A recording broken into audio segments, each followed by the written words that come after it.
பிரபல நடிகையின் இன்ஸ்டாகிராம் மற்றும் போன் நம்பரை ஹேக் செய்த விஷமிகள். ஆந்திர திரையுலகில் குணச்சித்திர நடிகையாக நடித்து வருபவர் நடிகை லட்சுமி மஞ்சு. இவர் பிரபல நடிகர் மோகன் பாபுவின் மகள். ரஜினிகாந்தின் நண்பர் தான் இந்த மோகன் பாபு.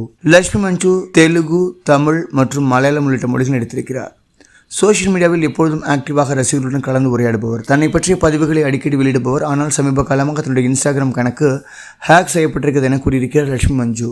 ஆனால் தன்னுடைய இன்ஸ்டாகிராம் பக்கத்தை என்னாலும் கூட கையாள முடிகிறது. அதே சமயம் சில மர்ம நபர்கள் அவர்களின் தேவைக்கேற்றபடி என் கணக்கை பயன்படுத்திக் கொண்டு வருகிறார்கள். இதை என்னால் தடுக்க முடியவில்லை. அதனால் எனது இன்ஸ்டாகிராம் பக்கத்தில் வெளியாகும் பதிவுகளை பெரிய முக்கியத்துவம் கொடுத்து யாரும் எடுத்துக்கொள்ள வேண்டாம். அதில் பெரும்பாலும் நான் பணம் கேட்பதாகத்தான் அதிகம் செய்திகள் வருகிறது. அப்படி யாரிடமாவது எனக்கு பணம் தேவை என்றால் நான் நேரடியாக கேட்டு வாங்கிக் கொள்கிறேன். இப்படி சோசியல் மீடியாவில் கேட்க மாட்டேன் என தன்னுடைய ட்விட்டர் கணக்கு மூலமாக தகவலை வெளிப்படுத்தி இருக்கிறார் நடிகை லட்சுமி மஞ்சு. அது மட்டுமல்ல, தன்னுடைய போன் நம்பரை கூட அவர்கள் ஹேக் செய்து விட்டார்கள் என்று கூறியிருக்கும் லட்சுமி மஞ்சு சமீபத்தில் ஒரு நைஜீரிய நெட் நம்பரிலிருந்து தனக்கு ஒரு மெசேஜ் வந்ததாகவும் அதில் என்னுடைய மொபைல் போனும் ஹேக் செய்யப்பட்டிருப்பதாக குறிப்பிட்டிருந்ததாகவும் அதனால் எனது மொபைல் போனிலிருந்து ஏதாவது வித்தியாசமான மெசேஜ்கள் வந்தால் கூட அதையும் புரிந்து கொண்டு தவிர்க்கவும் என விரக்தியுடன் பதிவிட்டிருக்கிறார் நடிகை லட்சுமி மஞ்சு.